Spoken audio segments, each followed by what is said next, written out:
Good day, Tragic here, and welcome back to Arkham Horror. And there's a few corrections from the last video because, you know, this is a tragic playthrough, guys. Better get used to it.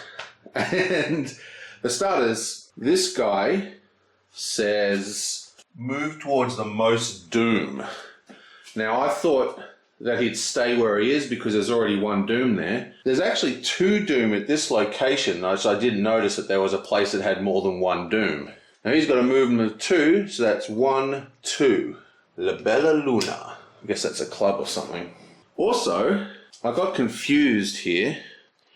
I did a reckoning effect, but I actually drew a spread doom effect. So I'm just going to do that now. The reckoning effect didn't do anything, but we drew the spread doom effect last turn, so it's actually this thing that's getting done. So we draw from the bottom of the deck here, yoink.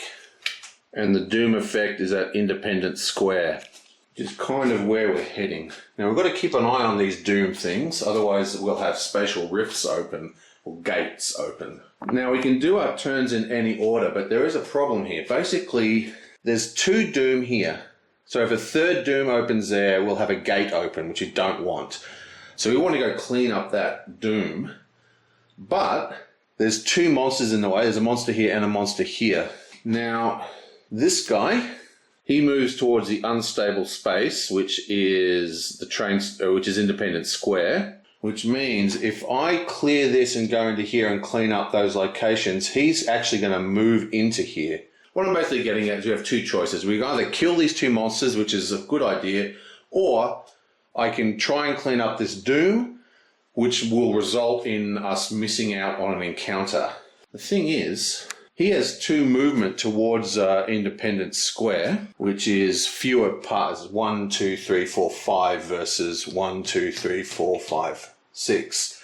So will he stop here if there's a person there, or will he always move 2? So this is actually as bad as I thought, because if the monster moves into a space with 1 or more investigators, it engages one of those investigators and its activation ends. So that's actually perfect. So let's start with this bloke, and he's going to come in here and attack this one. So that's 1 movement to move in, and then he's going to attack, which is his second action. Okay, Shallow's Predator. Yoink. It's another 3 to attack. It's a -1 die. Let's do it. So this guy is now engaged, and he's going to be using his shotgun again, which gives him... I really wanted to trade the tome. This is what I really wanted. Oh well, we won't have time to trade that tome, but I will attack with the Becky. That is a +3. That gives him 7 dice. And remember, he was -1 die, so we only get to roll 6, and we need 3 successes. This is actually a hard roll.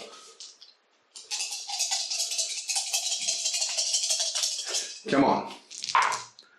We get 1, 2, 3, 4 successes. This guy is killed. Yoink.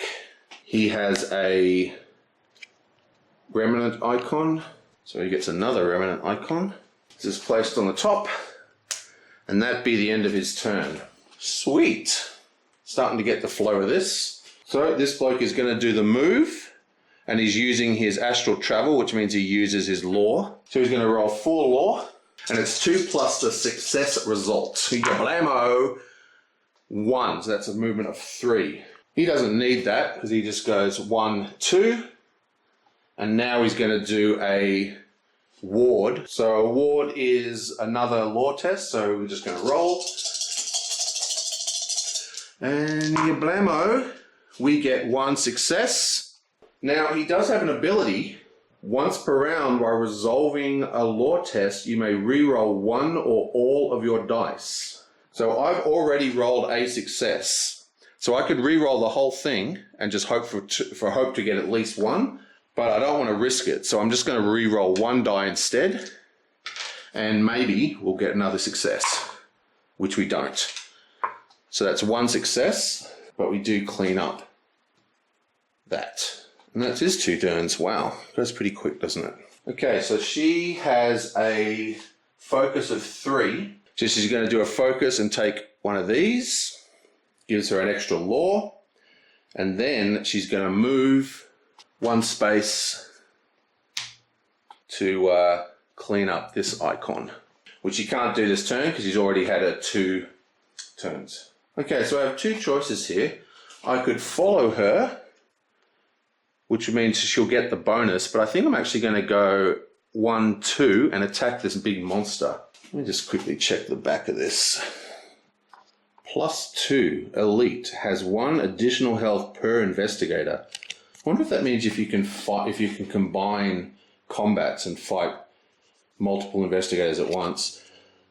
There's no other investigators in the zone, so he'll be 3 health and he's -2, which means she'll actually have 2 dice, a reroll, and painkillers. So even if she does, it's impossible for her to kill this monster because she can only get a maximum of 3 successes. So we are not going to do that. She's going to move here and then just try and clean up that doom. Now she has a whopping 4 lore, 5 lore, including this, plus she's in the same space as me, so she's got synergy. So it's +1 to all skills that she has +1. And she also has +1, so she's actually +2, which means she's rolling 6 die. We only need 1 success. And we get 2 successes, and bam, yoink, that's that. Okay, that's that gone and this gone. Man, these turns are going like lightning now. So what's next? What's next? What is next? Monster phase. Okay, so we have this bloke here. That is the thug that you've seen a few times. Now he moves to whatever location has the most doom. Every location's only got 1 doom, so I don't think he moves this time, so that he's going to stay where he is. But this bloke, as we've already discussed, is going to move towards the closest unstable location, which is listed on this card, and it's the Independence Square, which is up here. So the closest route is 1, 2, 3, 4, 5 versus 1, 2, 3, 4. Oh, what? 1, 2, 3, 4, 5. So I guess I get to choose. So I'll go to the closest investigator. Boom. Now he does engage this guy straight away. Look at the size of him. That's the man down there. He's a titan. So he does 2 damage and 2 horror. So he's engaged, and I think that's just an automatic damage. So it's 5 health. That's 2 damage each. So he goes to 5 health, 3 horror. And that's the end of that phase. Now, Tommy has a monster engaged with him, so he does not actually get to do an encounter. But Drake up the top does, and there's even a clue at that location. So we have a chance of picking up a clue, which is handy. It's kind of annoying. I mean, it won't, after a while when you get to learn it, but the clues sit right on the bit that tells you what cards you need to draw. North side is the point. So, that's north side. Okay, this is a great card, which means it is the clue card. Where is he? He's at the train station. A stranger begins talking with you as if they know you. You gain 1 ally. After a moment, they breathe a sigh of release and explain that someone was following them. Observation check. Well, gain an ally. Booyah. Zora Larson, I love her already. An investigator or ally in your space recovers 1 sanity. That's pretty awesome. Right, so we gain an ally. You'll note that the allies actually also have health of their own that can absorb damage, so that gives them like a 2 sanity, 2 health buff. That's crazy. Allies are powerful in this game. And now we do a observation test. His observation is a lowly 2. So, it'd be nice if this was a pass. Come on, you blink. Ah, yes, we get a pass. Excellent. If you pass, you spot a woman with strange bulging eyes slip away into the crowd. You gain 1 clue from your neighborhood. So that was if we failed that, we wouldn't have got the clue at all. Well, I guess it's time for him to start putting clues on the main quest. And it should be noted that this actually has, this card goes into the discard pile and has changed the unstable location to the Arkham advertiser. Now, both these people are in Rivertown, but there's nothing fancy here, so it's just standard Rivertown quests. Draw for me, and we'll draw For the sidekick, where are they? They're at the Black Cave, a traditionally bad location in the last version of this game. You hide in the shadows and watch the robed figures incant their strange ritual. You gain 1 spell. The magic seems to flow through you. Do a will test. Give me the goods. I want goodies. Okay, we gain Wither. Excellent. Okay, so she gains Wither, and her law is... her will, beg your pardon, is 2. So another 2 test. Come on. Blam, that's a miss. If you fail, you become cursed. Fantastic. How does the curse work? Blessed, cursed?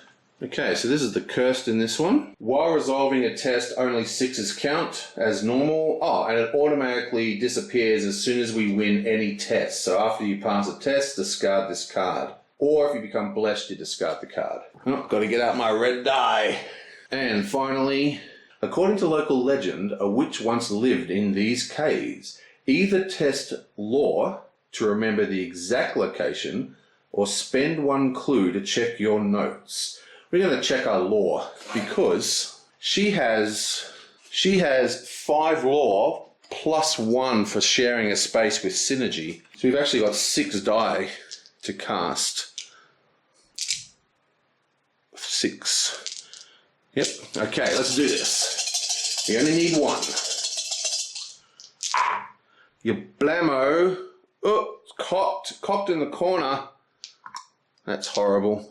I've got to get a new dice tray with rounded corners. Come on. Well, still a pass. Excellent. You know, actually, she's got 1 die left.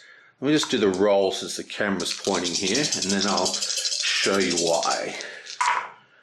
Okay, that's still a pass. We actually used this focus token in her last turn. So if you roll your natural, you never use your tokens.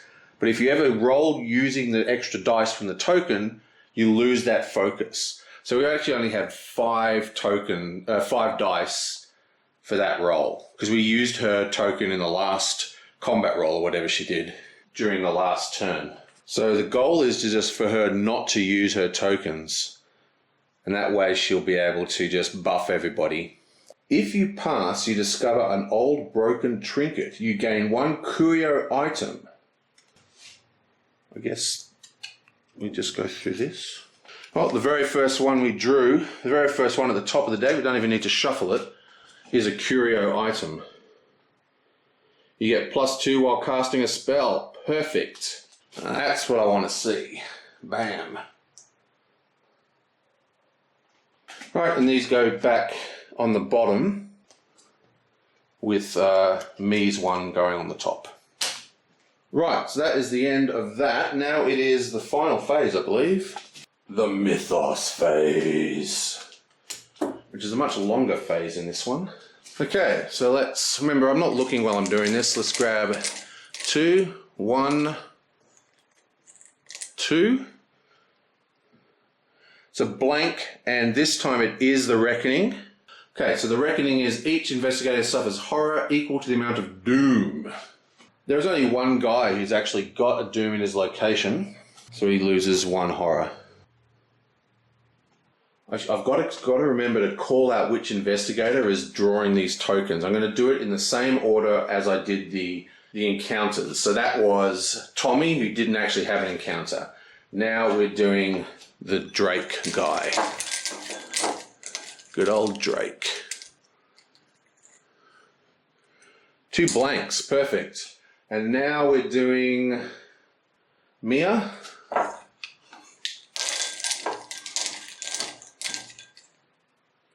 A blank and a clue. It's another merchant. It's another, oh, this is the merchant district this time. Okay. So, thought it was Miss Matonic University again. Boom, take the top 2, not 3 like I did a couple of times.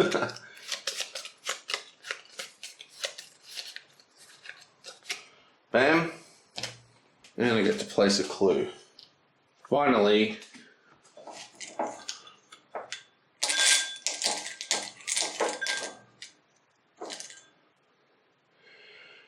Okay, a monster and a doom spread. Great. So, the first monster. A sea singer. Spawn at the most doom. Well, there's like, basically there's doom everywhere, but there's only, nowhere has more doom than anywhere else. No platter has more doom than any other platter. Oh yes, actually, this platter has more doom than any other platter, so I'm going to say, first I'll check the location. Whoever has the most doom will get it. If that's even, whatever platter has the most doom will get it. If that's even, I'll choose. So I'll just stick this up here in Independence Square. And now I have to spread doom, baby. Yoink. And the doom spreads to the river docks, which is right here. Bam. And that, my friends, is the end of turn 2. And I think I'm going to have a break now, do all the editing, uploading and whatnot, and then come out of my dingy basement. Well, it's actually not, it's an awesome basement with all my awesome table and games. Whoa! But the point is, I will go out and look into the sun and think, I'm alive!